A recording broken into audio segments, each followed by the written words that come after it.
Doobie-da-ba-ba-ba. Doobie-da-ba-ba-ba. Doobie-da-ba-ba-ba. Sperm Sisters.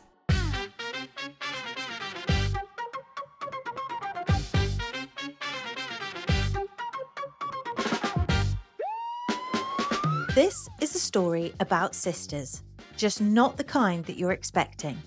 3 years ago, we were strangers, living separate lives. Now we know we're biological sisters, connected by the same sperm donor. And that's just the beginning. This podcast dives headfirst into the how, the why, and the uncomfortable questions no one seems to want to answer. Uncovering secrets the medical world would rather keep buried. How many donor-conceived people are there really? No one can give a straight answer. Not the clinics, not the system, no one. So, how many siblings could be walking past us every day without a clue? It's messy, it's shocking. At times, it's almost impossible to believe. And somehow, it's also really funny. Come with us as we dig deeper, ask the uncomfortable questions, and laugh our way through the chaos of discovering who we really are and just how many of us there might be. Coming up on this week's episode of Sperm Sisters. Hello, everybody, and welcome back to another spellbinding episode of Sperm Sisters. For this very special episode, we were joined by Freya, otherwise known as the Queer Mama. Freya is a UK-based creator and advocate who provides a really rare three-dimensional perspective on donor conception. She was raised by a same-sex couple using a sperm donor in the 1990s and is now a mother to 2 donor-conceived children with her wife and has been an egg donor herself. She is an absolute fountain of knowledge, and we feel incredibly privileged to have got to interview her for this episode this week. Join us at the end of this episode for our Sperm Sisters mailbag, where we will be answering some of your questions. Thank you to all of you who have messaged in this week with lots of great questions to be answered. So, as always, we shall start by introducing ourselves. My name is Natasha. I'm the eldest of the 3 sisters, and I'm 36 years old. Sorry. So brilliant. Oh my God. Do you just want to do Sperm Sisters? Because I'm fine with that. Sorry, were you reading that, or was that from your head? I was reading it. Oh, thank fuck for that. Okay. Hello, everyone. My name's Gemma. I'm the middle sister. And Helen, you can't be yawning. Sorry. Can you just do it again, Gemma? I really couldn't hold that one in. Go. I think it's fine to lead straight on to you. The yawner of the Sorry. Hello. justifiably yawning. Yes. I know I said before that I was in the postpartum trenches, but oh my God, am I really in the trenches now? I am so tired and running on like genuinely no sleep. But my name is Helen. I am 35 years old and I'm the youngest of the 3 sisters. No. And with that, please enjoy Freya's interview. Thank you so much, Freya, for joining us on Sperm Sisters. You're our first person that we're interviewing, which Yay. so exciting. Very And cool. you're a fountain of knowledge because you are donor conceived, and to have your children, you used am I right in thinking a sperm donor? Yes, we did. Whoa. I don't know which bit to start off with, because I just want to ask you everything. Firstly, I mean, what I was wondering was, it would be great to know more about you. What, or maybe, are you from the Wild West era of donor conception? Or No. Well, I'm the in-betweeny bit. So Okay. I'm 1994. So I am after 1991. So the regulations were in place. There was a 10 family limit. Everything was recorded. I'm going to say that with quotation marks. But then it was before they turned into open ID. So it was still lifelong anonymity at that stage. So I was that period of conception. So considerably more than before 1991.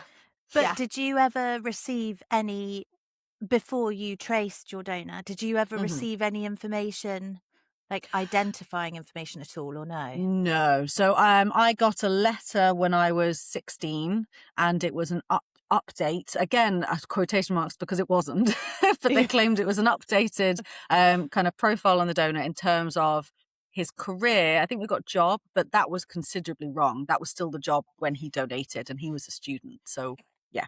And then it had his eye color, hair color, height, and weight. Weight was wrong, apparently, or quite generous. And yeah, that was it. I think it maybe had 3 words of sporty and likes music, something like that. But that was it. So that's all. I got that at 16. At 16, that's Yeah. really tough age, isn't it, to be given your biological makeup from the other side? Yeah. I personally would have really struggled at 16, I think. I was very interested. I was very curious, and it came along with a table of my siblings as well. So it then had there were 15 of us in our half sibling group, and it had the years that we were born and then how many of each gender in each year. So we were across 4 years. I was one of the eldest and my sister was the youngest, so we were kind of bookend babies. So yeah, I was more interested in that bit, to be fair. I wasn't that fussed about the height and weight of my donor. No. I couldn't use that to build a picture, so it wasn't useful. But the siblings I was far more interested in. Oh my God. So you got like who's who, but I guess you didn't get their names or anything. Yeah. So did you kind of feel like you wanted to track these people down and you had like a instantly. list? Yeah, instantly. I had an idea of where I fit into it. I knew I was one of the oldest, but I'm a summer baby, so I was like, well, there's probably some before me. And then I knew my sister was the youngest because there was only one born in her year. And then that was kind of it. And it was interesting. There were way more girls. So I was like, oh, that's cool. But that was it. Yeah, it was really hard again to build any kind of picture of something very minimal, to be fair, but it was still more than I'd had for 16 years. So it was still a lot at that point. So, Wow. had you always known that you were donor conceived? Or did Yes, you find, always. you'd always known since Always birth? known. Yeah. Yeah, it was a very open topic in our house, really.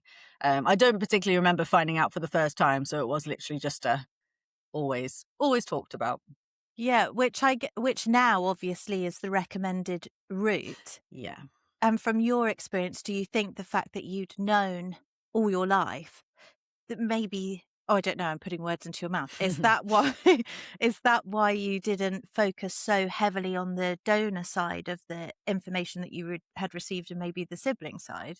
Yeah, very possibly. I think I'd always tried to have a picture in my head of what he looks like. My mums were able to tell me that he was a student when he donated, so we had a kind of idea of what he was like. My mum was convinced he was gay because it came back that he didn't have any kids as like the update. Again, that was wrong. But we kind of had this kind of idea of him, and we got told word of mouth that he was a street performer, and my mums really liked that because they're both musicians, so they were like, oh, that's cool, he's artistic. So we had this idea, street performer. I was conceived in London, so I always had maybe a slight picture in my head, but I really couldn't make it very focused, so I didn't think much about it. The siblings were far more interesting to me because I knew I could find them, but with the donor, because I was told I never would, I didn't really focus much on it, to be honest.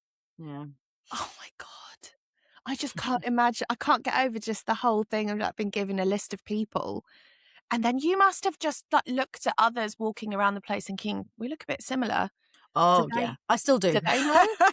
Do you? Oh, God, yeah, all the time. We've got, this is skipping ahead slightly, but I have a group chat with my half-siblings, and we will drop in the chat when we've seen someone that looks like us. Go, do we think this could be one of ours?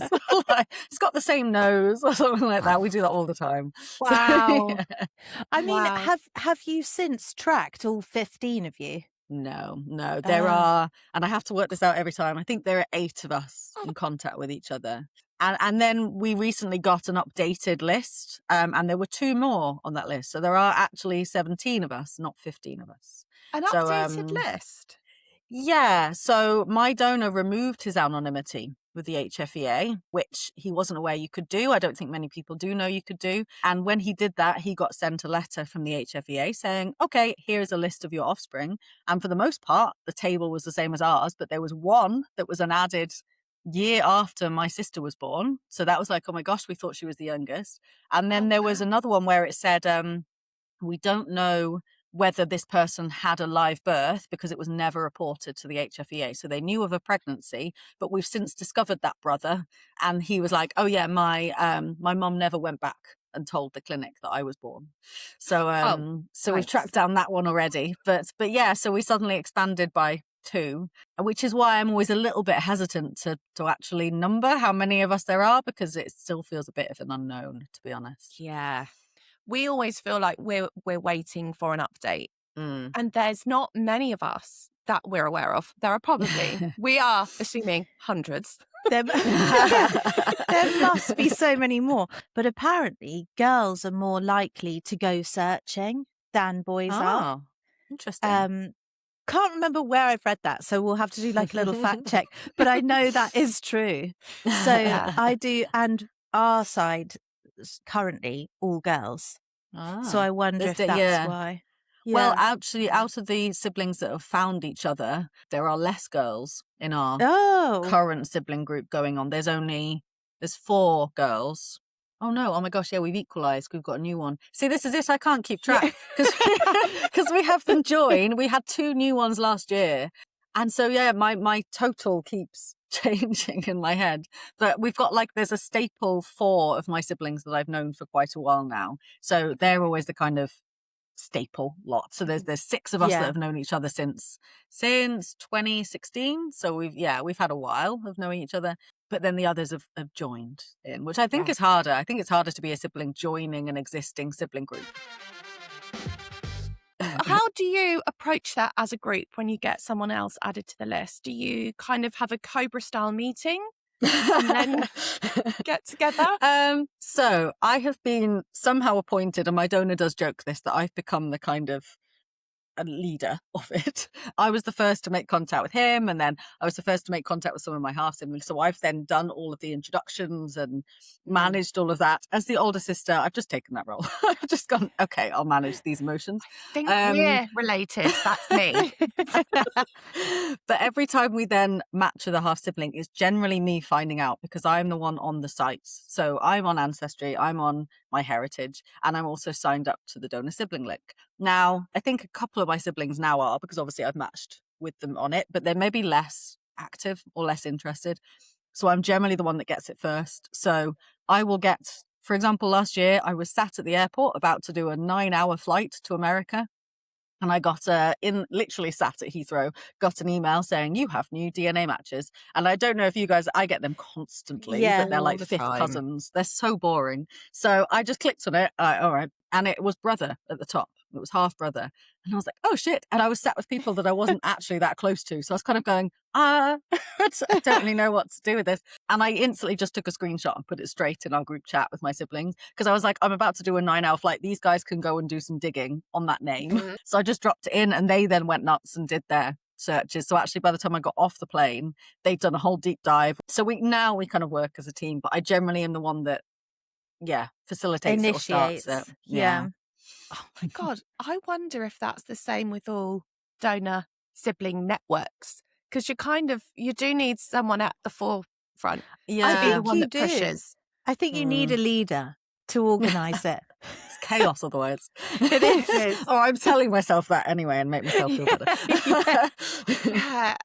I feel the same way, because I'm the one that writes the message first. I'm the one that tracked down our donor. Well, Helen and I did it together. I think when you get used to that level of intensity and the pressure of that moment, it kind of, you're calmer and it's not so scary each time you do it. Yes. That's how I find it's still really emotional, and because ultimately you don't want them to be the odd one out, like the new kid at school. You know, you want to be like, do you want to come and hang? Do you want to come and sit here with us? I worry a lot about and people's play? feelings. Yeah. So I'm very much like, I don't want this to be overwhelming. Our newest half sibling, interestingly, she matched with me on Ancestry around the same time that I found that half brother, maybe just a bit before. But she sent me a message on my Instagram, which is a public Instagram where I talk about donor conception. She sent me a message on there, and it simply said, "Is this you?" And then no picture came through. So I read that and went, is it a scam? I don't know. I was like, what's happening? So I replied saying, there's no photo. And then nothing happened. So I remember at the time saying to my wife, it feels a bit like one of those Facebook ones where it's like a link and you don't want to click on the link. So I'd kind of left it. And then ages later, she went, oh, sorry, this picture. It was about 6 months, I'd say, gap between those messages. It says this picture. And it was a picture of Ancestry with a match with me saying half sister. And I was like, oh my God, why didn't this come through? A, why did this come through on my Ancestry? And B, why didn't this photo come through 6 months ago? So she'd had 6 months of being able to see me online and getting an idea. And actually it was quite good that she'd been able to watch from a distance a bit about us, and she'd seen my half siblings in some of the videos, and she'd heard me talk about a donor, so she knew all of that. I wasn't having to do the whole script of, by the way, it's not just me, there's also all these guys and there's our donor, which I normally have to do. It's just such a thin line to try and balance of like welcoming and not overwhelming and overbearing of like, hi, this is who we are. Yeah. And I do feel for any more siblings that join now, I think it's going to be harder and harder each time, sadly, because you're joining a really established group of people, really. One thing to pick up on that was that this half sibling didn't know that she was donor conceived, but she would have received information about her donor at 16 as well. No, so I am a little bit confused about this because of the 1991 bit, but I think it was that the parents could access that information. So I think my mum actually requested it for me when I was 16. So I could request that at 16, and at 18 she could request that I got put on the donor sibling link. So she did all that for me. So if you aren't aware that you're donor conceived, as much as you have the rights to do that, you actually don't know that you need to do that. So no one contacts you to say, hey, here's the details, sadly. Which obviously at the time, parents that don't ever mention it. So that was still the advice, really. It's half of my half siblings had very similar advice, like the parents. And so far, 2 matches didn't know they were donor conceived. The rest of us did know for varying degrees. Some of them are birthed like me. Some of them they found out when they were teenagers, but they were told. So yeah, it's been a kind of, lots of different experiences. But the 2 people that didn't know, it was a massive shock to the system, because I think my half brother said that when we first got matched, they were like, oh, has my dad had an affair? Like, is this a kid from that? And I was like, that's totally fair to assume that would be a really normal. You would think.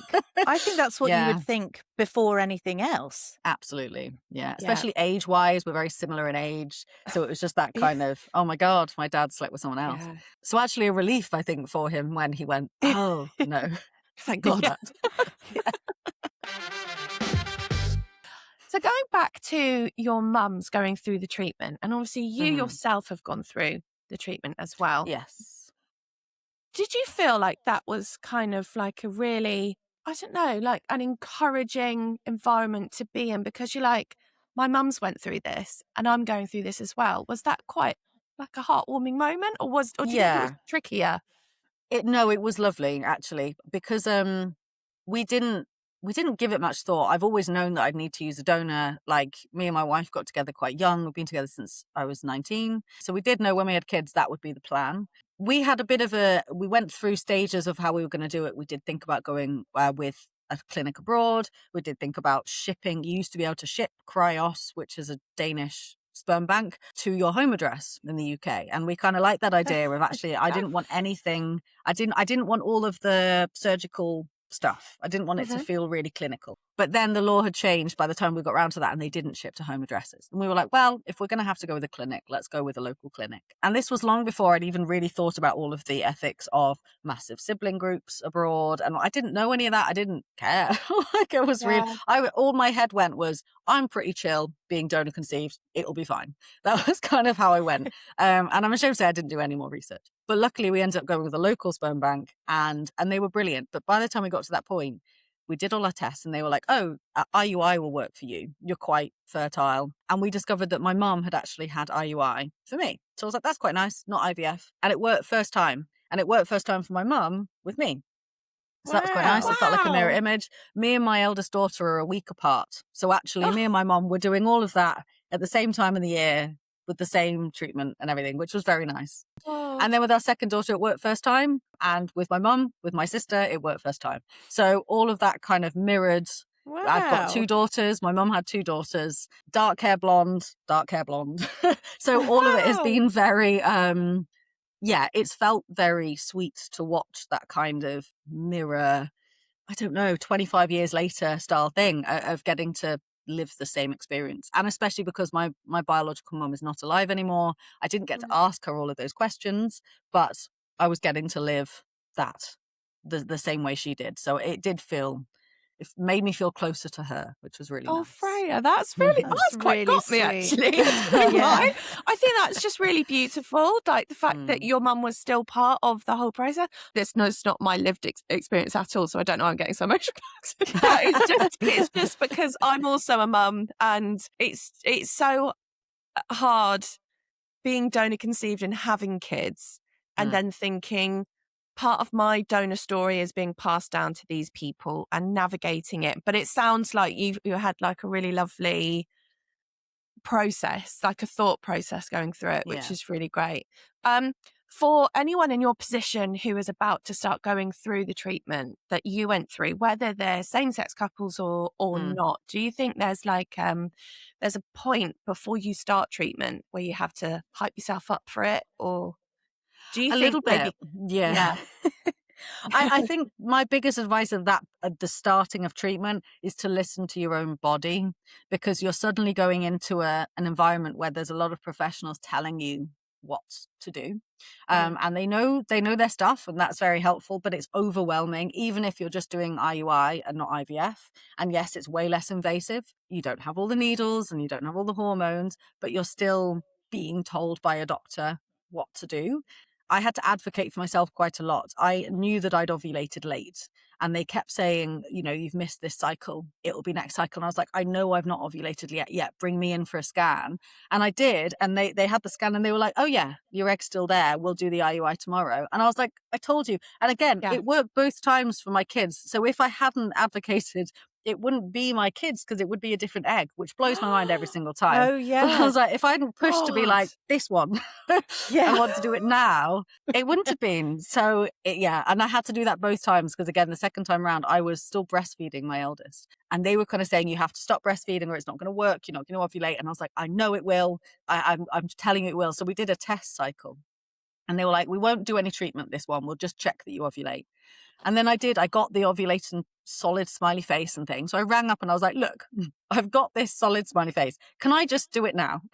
And they were like, oh no, it's meant to be a test cycle. It's not meant to be a real one. I was like, bring me in, scan me.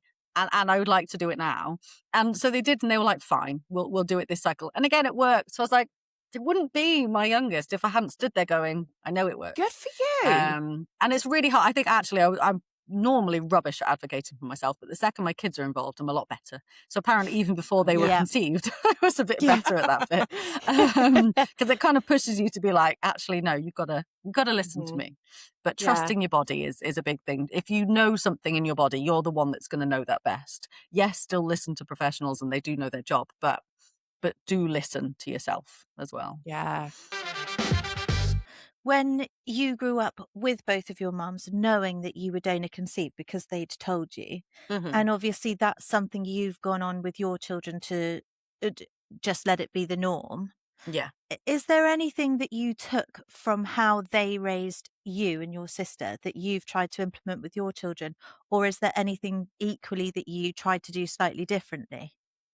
So the biggest thing that I've tried to do the same or kind of emulate is that my parents made it so casual. There was no big dinner table, sit down reveal of it. It was never a heavy topic. It was just something, again, I have no memory of not knowing. I just always knew. And I've definitely tried to do that with our kids. And my parents didn't have all the books that I have now. They didn't have the kind of things to help the conversation. So they just did it, winging it, and by talking about it. They didn't have much of a model there because the advice was still not to talk about it.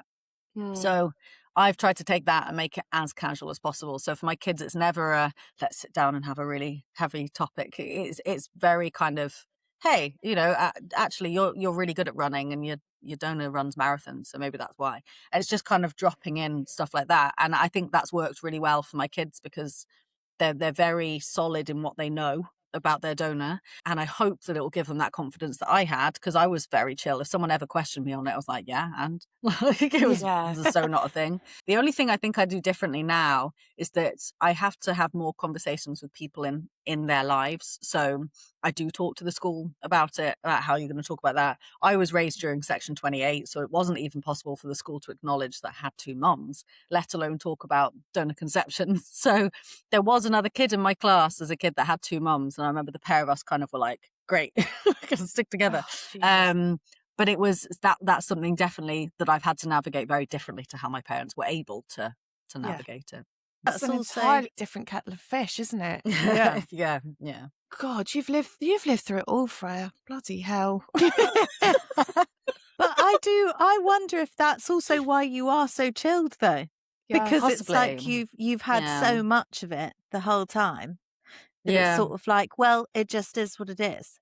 I'm very casual about chatting with it, because my hope is that if I'm the first person somebody talks to about donor conception and they get to ask all the questions, that the next time they come across someone that's donor conceived, that they won't be an arsehole about it.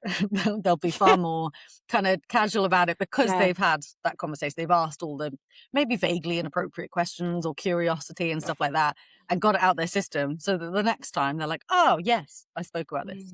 So that's kind of my goal, really. And I think I've had a bit of a knock-on effect in a positive way, hopefully, because my donor now is very active in talking about it. So he does the same as me, goes on podcasts, he talks to people for articles, he talks to his mates about donor conception in a way that I don't think 50-year-old men normally chat about kind of offspring and genetics and stuff like that. So we're kind of trying to very slowly break down those awkwardness barriers that people get when they've got no clue about this world. So what books or what resources do you think are really helpful for people if they would like to tell their children that they're donor conceived, or I don't know, where would they go for advice, do you think? There's the Donor Conception Network that do a lot of resources and stuff like that for talking to kids. They also do have some books on there. For me, it's definitely just starting as young as you can. There's some brilliant, very young books in terms of talking about donor conception. There's like Zach's Safari is one of my favorite ones for two mum families. But then you've got You Began as a Wish, which is very sweet and very gorgeous illustrations. And that's for anyone that's used assisted reproduction really in any way. And then there is Robo Babies, which is very sweet because it's not specifically about like donor conception, but it's using robots to be like, some robots need other robots to carry their babies, which is very cute. And Our Hearts Match, which is dinosaurs. And again, it's the idea of that's more specifically egg donation, but the idea of hatching someone else's egg and looking different and stuff like that. There's so many that are aimed for young kids. And I think when people go, oh no, I can't have that conversation yet, it's like there's literally, you don't even have to start it. You could just read the book.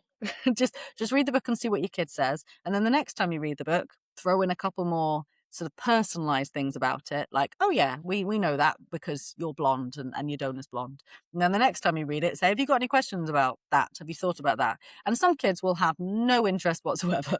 Like it will take a long time for them to go, oh, actually, I'm going to ask some questions.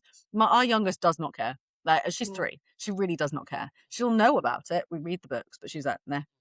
Our 5-year-old is very curious as a kid and very thoughtful. So she will mull on something for a very long time and then come back and say, now I've got all of these questions that I have about this. And so you've just got to kind of be ready to answer them. You don't need to have the perfect answers. It's also okay to even go, do you know what? Can I come back to you on that? Because I need to go and have a think and then I'll come back and have a chat with you. I think kids respect it more when they see us really trying to earnestly answer their questions rather than fobbing them off. And as much as donor conception can feel kind of, I don't know, different or big, having a story on your shelf isn't highlighting a massive difference for your child. It's just chucking in, I've got books about everything for my kids. It's just another one. It's just one that happens to be, oh, we can personalize that a bit about you, actually. Never needs to be heavy. Okay, so Freya, obviously, when you were 16, you received the table of all your 15, well, now 17 siblings, and brief information that was pretty non-identifying about your donor. So how did that, obviously we know now that you do have a relationship with him. How did any of that come about? So during COVID, I was heavily pregnant and not able to leave the house or work, and I got very bored. So I was doing a lot of my family tree on Ancestry. I had previously done an Ancestry DNA test and a MyHeritage test, and neither of them had really had any matches. I'd never found a sibling on there or anything like that, but they were in the background. So I was then kind of doing my family tree based off that. And I got a message from someone that was a second cousin, and he was really interested how we could be matched because he was in Canada. So I was like, oh, I don't know. But I said, I don't really know whether you're going to be my maternal side or my paternal side because I don't know my paternal side. I'm donor conceived. And he went, oh, well, you could put the raw data of your DNA test onto GEDmatch. And I was like, I don't know what that is. So he said, well, it's if you put it on there, it can cross match it with lots of different DNA tests rather than just Ancestry or just MyHeritage. So I said, okay, I'll give that a go. So I downloaded it and it came back with another second cousin match, but my two second cousins were not related to each other. So we knew that one was maternal, one was paternal. The person that was the first second cousin that I started talking to was very helpful and was helping me decode the data a bit. And he was like, why don't you contact that second cousin and you can ask and find out maybe what side they're on. So I emailed this person. It turned out to be the mum of the second cousin was kind of managing the data, doing a family tree. And she was in America. So I was like, oh, great. I still don't know what side we are. And she was very interested because she was doing her family tree and she wanted to figure out how we were matched. So she said, ask me some questions, found out I was donor conceived. And then I got an email back from her saying, I think I know who your dad is how she'd worded it. So I think I know who your dad is. And then vanished. And then I was like, well, there's no way. I was like, she's American. She's however old. I was like, there's no chance.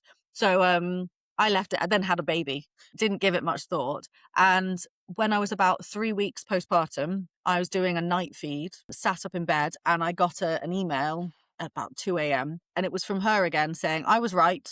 He is your father. Here's his details. So she'd got him to go and do a DNA test thing to put it on the GEDmatch, and it's come back as a paternal match. And so she'd given me his full name. And it was her nephew by marriage of some kind that she'd had an inkling that it fits the right age and all of this. So I was like, right, I wanted to email him at 2 a.m. and my wife said maybe not. So I tried. The next day I sent this email out and I kind of started off saying, look, you signed up to lifelong anonymity. So actually, if you don't want anything to do with me, I get it. Like, that's fine. And actually, I think I would have been upset if he'd then gone, great, because I don't want anything to do with you. But thankfully, he sent back a nice long email. And we got on really easily straight away, clicked really fast, had phone calls. He sounded, and I always joke this, but he sounded a bit like a Radio 4 presenter and very kind of nice voice, very like quite intelligent, liked to talk about books and stuff like this. And I was like, oh, mum would have loved him. Like, mum would have been really happy that was who the donor was. So kind of almost instantly we got on. I did then have to do the introduction of it's not just me, actually. There's like another 5 of us that I've now got to introduce you to. There's also 15 of us in total. He was shocked by that. He'd had this in his head that there was going to be 10, which I think lots of people have. And I was like, no, it's 10 families, doesn't mean 10 children. Yeah. So he was really thrown by that. But his first kind of email was like, I've always wondered about you. Like, I've always thought about these people that I helped create. So he'd never really stopped wondering. He was a teacher. So he said every time he got a new year, like looking at the kids, he'd be like, oh, the kids will be about this age. Like, I wonder what they're up to. I wonder where they are. So he'd always thought about us. And yeah, we're now very close. We try and meet up once a year at least. He lives down in London and I've moved up north. So we've swapped over, which is really weird. So I'd always thought that he'd been in London as a kid and he never was. And then he moved there. So that was really kind of strange to start realizing. And he has 2 kids of his own. So actually we added 2 more half siblings onto the list, which was more sad. Are you including them in the 17 or is that no, 19? No, that's 19. So and as much as we know about them, they're not yet kind of wanting to be a part of that, but they're teenagers. So I was like, I wouldn't have wanted to at that age either. Must be hard for them because it's like, how do you share your dad? Yeah. Because I mean, they would see him as dad. Oh, fully. Whereas we view him as we view our donor as the donor, really nice guy, but I would never call him dad. No. 'Cause he's To not- me, he's a bit of like an Right. uncle figure. It's kind of how I view him. Yeah. Like, I know he's my biological father and I can see that. And there's a very weird picture of us all. We've realised we've all got the same nose. But really, he's not a dad. He wasn't there for any of my childhood, any of the hard stuff. I love having him there now. I'll text him, when something happens. I share news with him. It's lovely. He's met the kids. He's been to birthday parties. Wow. It's that kind of, I'm very happy that he's in my life, but he won't ever be a dad. And he definitely No. is a dad to them. So it's kind of almost nice to have that slight distance until maybe they're adults and they go, oh, okay, we'll step in a bit to that. I feel for people who haven't had that response, because we've heard of people who have been given restraining orders, been told to jog on, and I just think, Jesus, It's I don't know very how I would sad. navigate that No. emotionally. Something that 'cause I it's just a loved. rejection. It's a massive rejection, and something that when I sent that email, I had never, for 26 years, I had never wanted a biological father. I had no interest in knowing him. I was curious, but I'd never yearned to have him in my life. So the second I met him, it didn't make me go, oh my God, I've ticked all those boxes. I know him. I'm complete. It was very nice. I got to ask him lots of questions about medical stuff that I wanted to know. I got to find out more about my family on that side, like grandparents and ancestors. But there was no kind of hole that needed to be filled in terms of knowing him. But I would have been gutted if he turned around and said no.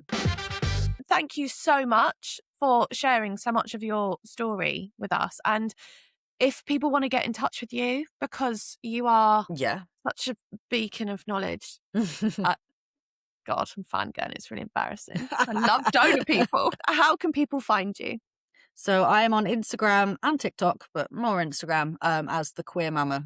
And I will answer everything. I don't ignore messages. If I get a message asking me questions, I will happily have a chat. So yeah, please do. I think that one of the bigger things I've had of people coming and asking me questions is that curiosity of how I can have a relationship with my donor but still respect the fact I have two mums. There's a lot of two mum families with young babies that are really scared of that. So I'm always really happy to have that chat. My non-biological mum is my best friend. Like, she's literally, I call her every day. I annoy her all the time. But that relationship in no way changed when I then got to meet my donor. I love having those conversations and I'm always very happy to chat with anyone. Thank you so much. Thank you for having me. Just want to say thank you. I'm so sorry. She's suddenly, It's okay. She's known the time. suddenly ready She's to had scream. enough. I was like, no. Thank you so much to Freya for coming onto the podcast and being our first ever interviewee. We really, really appreciate her taking the time to chat to us, and we really feel like we learned so much. So we hope that you guys took something from that too. If you've got any requests for people who you think we should interview, drop us a message, spermsisterspod@gmail.com. Now, as promised, on to our brand new segment, Sperm Sisters Mailbag. Sperm Sisters.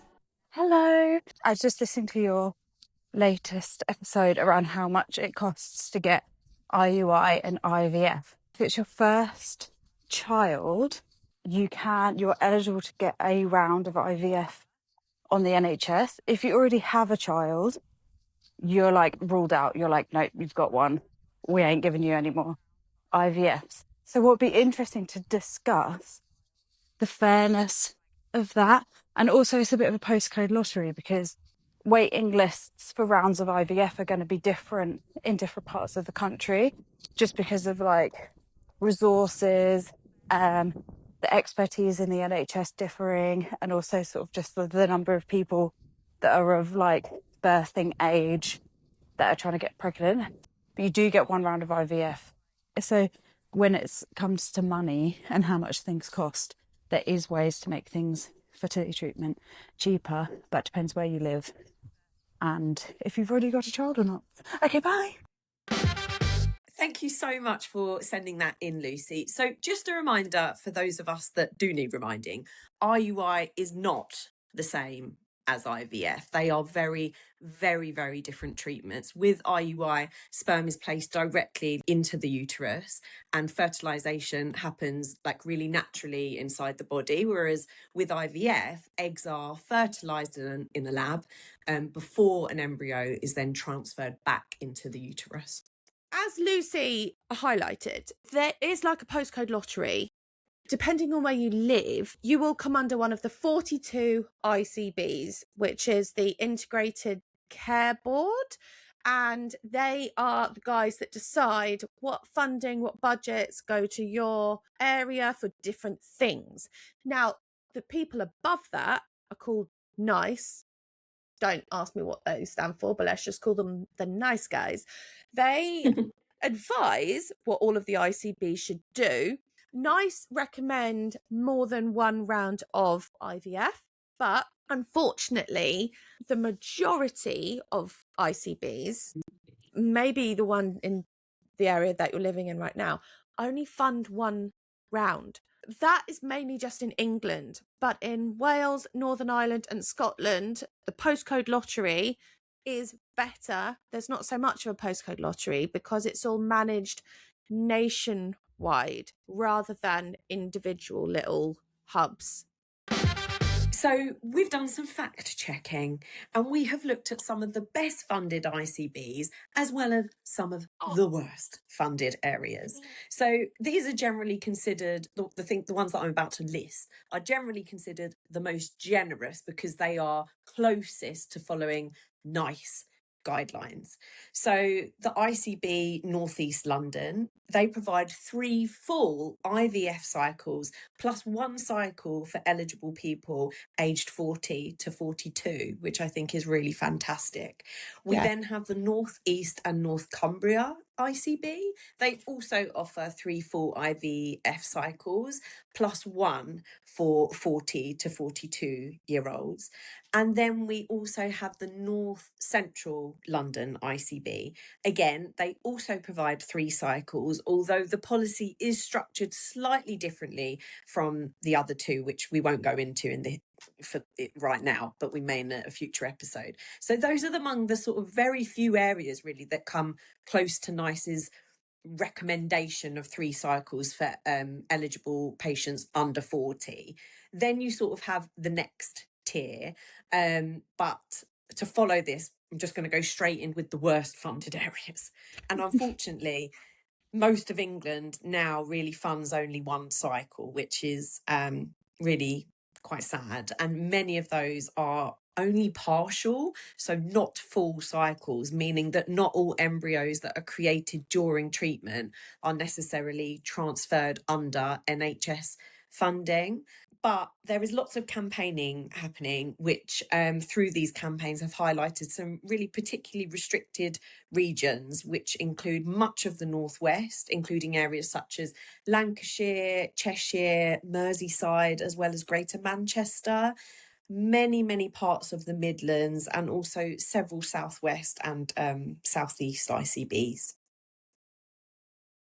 Well, I mean, I don't know about you guys, but I think that's some serious food for thought. And to be honest, probably even more stuff that we can delve into deeper properly another time.